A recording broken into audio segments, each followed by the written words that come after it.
6 سے 8 آیت تک میں آپ کے لیے پڑھوں گی، کیونکہ ہمارے جو خادمین بھی کام کر رہے ہیں، جب ہم ان کی فیملیز میں جاتے ہیں، ان کے پرابلمس کو دیکھتے ہیں، تو مجھے بڑا دکھ ہوتا ہے۔ دکھ اس لیے ہوتا ہے کہ جب ہم خداوند کے پاک کلام کی خدمت کر رہے ہیں اور ہم میں خود کمیاں کمزوریاں ہیں، ہم خود خداوند کے زندہ پاک کلام کو نہیں سمجھ رہے، تو ہم کس حق سے خداوند کے پاک کلام کو دوسروں تک پہنچا رہے ہیں؟ ہمیں میرے خیال میں اس خدمت کو چھوڑ دینا چاہیے اگر ہم خود صحیح نہیں ہیں تو۔ پرفیکٹ کوئی نہیں ہے، سب جو ہیں وہ گناہ گار ہیں، لیکن پھر بھی ہمیں اپنے آپ کو خداوند یسوع المسیح کے نقش قدم پر چلنے کے لیے تیار کرنا چاہیے اور چلنا چاہیے۔ مشکل ہوتا ہے دنیا میں رہتے ہوئے رویے انسانوں کے، لیکن جو آخر تک برداشت کرے گا وہی جو ہے خداوند کی خدمت کرے گا، اور خداوند کے پاک کلام کے لیے میں کہتی ہوں کہ جو خداوند کے پاک کلام کو سنانے کا عہد کر لیتا ہے اور جس کو خداوند چن لیتا ہے اپنے لیے، وہ سب چیزوں کو چھوڑ دیتا ہے، اس میں انا نہیں رہتی۔ تو ہمیں اپنے بہن بھائیوں سے، اپنی فیملیز میں اپنے رویے کو ایسا رکھنا ہے کہ دوسرے ہم سے سبق سیکھیں۔ اور میری تمام اپنے مسیحی بہن بھائیوں سے یہ ریکویسٹ ہے، بہت زیادہ ریکویسٹ ہے یہ، کہ جب آپ کسی کو فالو کر رہی ہیں، فالو تو ہم سب خداوند یسوع المسیح کو کر رہے ہیں، لیکن جس پاسٹر سے، جس رہنما کے انڈر ہم لوگ چرچ میں جاتے ہیں، ان سے بات چیت کرتے ہیں، ان سے کلام سنتے ہیں،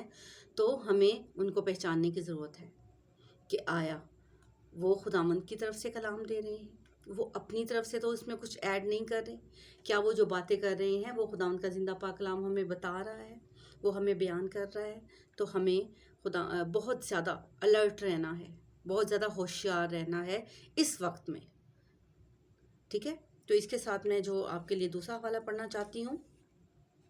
مقدس یوحنا کا پہلا خط اور اس کا 3 باب کی 6 سے 8 آیت تک۔ آپ غور سے سنیں کہ خداوند کا زندہ پاک کلام ہمیں کیا کہتا ہے۔ جو کوئی اس میں قائم رہتا ہے وہ گناہ نہیں کرتا، جو کوئی گناہ کرتا ہے نہ اس نے اسے دیکھا ہے اور نہ جانا ہے۔ آئے بچوں، کسی کے فریب میں نہ آنا، جو راست بازی کے کام کرتا ہے وہی اس کی طرح راست باز ہے۔ جو شخص گناہ کرتا ہے وہ ابلیس سے ہے، کیونکہ ابلیس شروع ہی سے گناہ کرتا رہا ہے۔ خداوند کے پاک کلام کے پڑھے اور سنے جان پر خداوند کی برکت ہو، آمین۔ جی، تو دیکھیں خداوند کا زندہ پاک کلام ہمیں کیا کہتا ہے۔ جب ہم خداوند کے پاک کلام کو لے کر دنیا میں دوسروں کے پاس جاتے ہیں، تو خداوند کا زندہ پاک کلام ہم میں نظر آنا چاہیے۔ خداوند یسوع المسیح کی جھلک ہم میں نظر آنی چاہیے کہ ہم کس کو ماننے والے ہیں، کس کے فالوورز ہیں ہم۔ تو خداوند کا عکس ہمارے اندر نظر آنا چاہیے، اور جس کے اندر خداوند یسوع المسیح کا عکس نظر نہیں آتا وہ خداوند سے نہیں ہے، کیونکہ خداوند کا جو پاک کلام ہے وہ بہت سچا اور بہت واضح ہے، اس میں کوئی مشکل نہیں ہے، کوئی راکٹ سائنس نہیں ہے کہ ہمیں سمجھ نہیں آ رہی کہ خداوند کا زندہ پاک کلام کیا کہہ رہا ہے۔ خداوند کا زندہ پاک کلام بہت زیادہ کلیئر ہے ہر انسان کے لیے۔ آج کل میں کہتی ہوں کہ اگر آپ لوگ بائبل پڑھ نہیں سکتے تو آپ بائبل کو آڈیو میں سن سکتے ہیں۔ آپ آڈیو بائبل اپنے موبائل میں ڈالیں، اس کو سنیں، جب بھی آپ کے پاس ٹائم ہے خداوند کے زندہ پاک کلام کو سنیں اور اسے اپنی زندگی کو بہتر بنانے کے لیے استعمال کریں۔ تو جو لوگ گناہ کرتے ہیں وہ خداوند سے نہیں ہے، کیونکہ خداوند کے پاک کلام کو سنتا ہے، خداوند یسوع المسیح کو مانتا ہے، اس میں اس کی راست بازی نظر آتی ہے۔ اس کے ساتھ ہی کیونکہ آج ہم بات کر رہے ہیں کہ ہمارے جو آپس میں گھروں میں بہنوں کے ساتھ تو کم ہی ہیں، لیکن بھائیوں کے ساتھ بہت زیادہ پرابلمس چل رہے ہیں کہ ہمارے جو بھائی ہیں آپس میں ایک گھر میں رہتے ہوئے بھی وہ ایک دوسرے کو دیکھنا پسند نہیں کرتے، ایک دوسرے سے بات چیت نہیں کرتے، جبکہ وہ خداوند کی خدمت بھی کر رہے ہیں۔ تو میرا سوال ہے یہ سوال بھی آپ نوٹ کریں اور کمنٹ ضرور کریں کہ ہمیں کیا کرنا چاہیے اور کیا میں صحیح ہوں یا غلط بول رہی ہوں۔ آپ اپنی رائے دینے کا حق رکھتے ہیں، تو جو چیز آپ کو صحیح نہ لگے وہ اس کے حق میں آپ بول سکتے ہیں کہ خداوند کا زندہ پاک کلام ہمیں کیا بتا رہا ہے کہ اگر میں اپنے بھائی سے عداوت رکھتا ہوں تو میں تاریکی میں ہوں، نور میں نہیں ہوں، خداوند کا نور مجھ میں نہیں آیا۔ تو اس کو سمجھنے کی ضرورت ہے۔ اس کے ساتھ ہی ایک اور حوالہ آپ کے لیے پڑھتی ہوں، مقدس متی رسول کی انجیل اس کا 5 باب اس کی 23 سے 25 آیت تک۔ خداوند یسوع المسیح نے اپنے مبارک ہونٹوں سے یہ فرمایا ہے، ٹھیک ہے، خداوند یسوع المسیح نے اپنے مبارک ہونٹوں سے یہ فرمایا ہے کہ اگر تو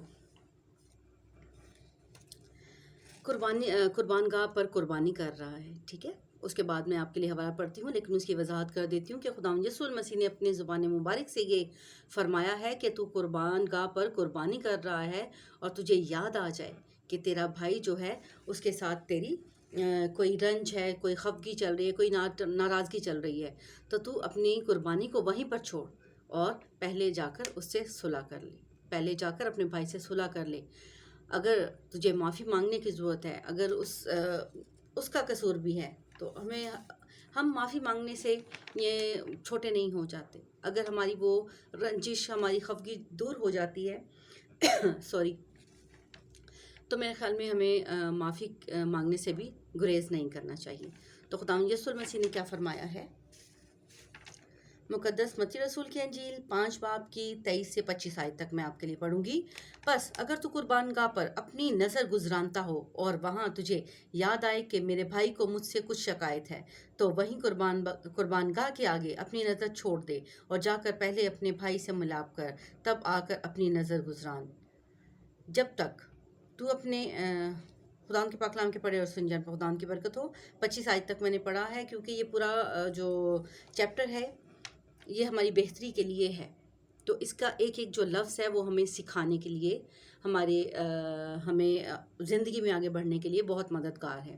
لیکن آج ہم بات یہی کر رہی ہیں کہ جو بھائیوں کی محبت ہے وہ ٹھنڈی پڑ گئی ہے، تو ہمیں پہلے تو اس کو جگانے کی ضرورت ہے،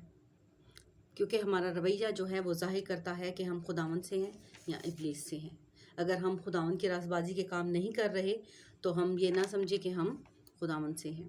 کیونکہ ابلیس شروع سے ہی گناہ کرتا آیا ہے۔ اور اگر ہم خداوند کے کلام کو جھٹلاتے ہیں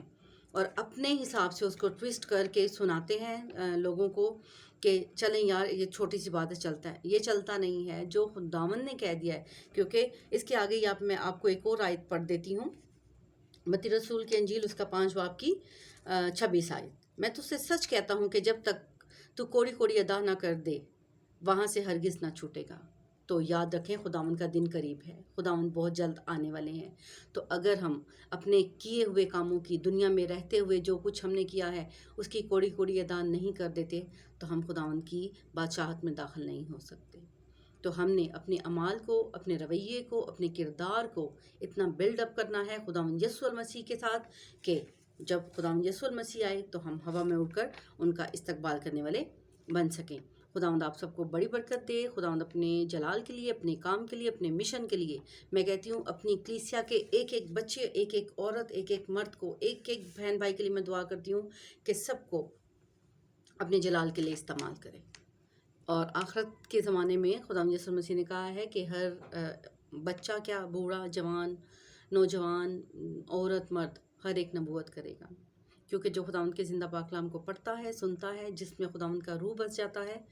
وہ خداوند کی گواہی دینے کے لیے تیار ہو جاتا ہے۔ تو میری یہ دلی دعا ہے کہ خداوند ہم سب کو اپنے جلال کے لیے، اپنے مشن کے لیے استعمال کرے اور ہمیشہ اپنی پاک پناہ میں رکھے اور پاکیزہ زندگی گزارنے کی توفیق عطا کرے۔ خداوند آپ سب کو بڑی برکت دے،